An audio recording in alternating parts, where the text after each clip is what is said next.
ನಿಂಬಿಯ ಬನದ ಮ್ಯಾಲಗಳ ಚಂದ್ರಮ ಚಂದ ನಿಂಬಿಯ ನೀ ಇಲ್ಲಿ ಅಕ್ಕಿ ಆಯ್ಲಿಕತ್ತಿದಿ ಅಲ್ಲಿ ಒಳಗ ನಿನ್ ಸೊಸಿ ರೊಕ್ಕ ಎಲ್ಲ ಹಾಕೊಂಡು ಹೊಂಟಾಳ. ಕೇಳಾಕೀಗ ಅದಿರಿ ರಾಖಿ ಹಬ್ಬ ಅದರಿ ನಾ 2 ದಿನ ತವ್ರ ಮನೆಗೆ ಹೋಗಿ ಬರ್ತೀನಿ. ಹೋಗ್ ಬಾ. ಪರ್ಸ್ನ್ಯಾಗ ಏನದ? ಏನಿಲ್ರಿ. ತೋರ್ಸ್ ನೋಡಾನು. ಕೊಡ ಇಲ್ಲಿ. 1,000 ರೂಪಾಯಿ ಇಲ್ರಿ ಅದಿರಿ ಅದ್ರಿ ನನ್ಗ ಬಿಡ್ಬೇಡ ಮಮ್ಮಿ. ಎಲ್ಲ ಹುಚ್ಕೊಡಿ ತವ್ರ ಮನಿಗ್ ಹೊಂಟಿದಿ 1,000 ರೂಪಾಯಿ ಯಾವ ಮೂಲಿಗೆ ಸಾಲ್ತಾವ? ತಮ್ಮಗ ಗಿಫ್ಟ್ ಕೊಡ್ಬೇಕು, ತವ್ರ ಮನಿಗ ಸ್ವೀಟ್ ಕೊಡ್ಬೇಕು. 5,000 ರೂಪಾಯಿ ತಗೊಂಡ್ ಹೋಗೆ ಧಡ್ಡಿ.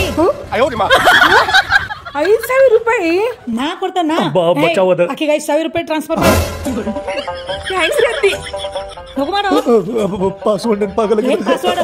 ತೈಲಿ ಆಯ್ತು ನೋಡು ಟ್ರಾನ್ಸ್ಫರ್. ಪಾಸ್ವರ್ಡ್ ಗೊತ್ತದ? 2 ದಿನ ಅಲ್ಲ, ಚಂದ 10 ದಿನ ತವ್ರ ಮನ್ಯಾಗ ಆರಾಮಾಗಿ ನಿಂತ ಬಾ. ಮತ್ತ ಮನಿ ಕೆಲ್ಸ ರೀ ಅತ್ತಿ? ಇವ ಎದಕ್ಕನ ಬರ್ತಿದ್ರಿ ಅತ್ತಿ, ಆಶೀರ್ವಾದ ಮಾಡಿ. ಒಳ್ಳೇದಾಗ ತಗೋ ಅಕ್ಕಿ ಆಯಿ ನಡಿ ಪೂಜಾ ನಿಂಗೆ ಆಟೋದಾಗ ಕುಂಡ್ರಿಸ್ಬೇಕು. ಬರ್ತೀನ್ರಿ ಅತ್ತಿದ ಕಾಳಜಿ.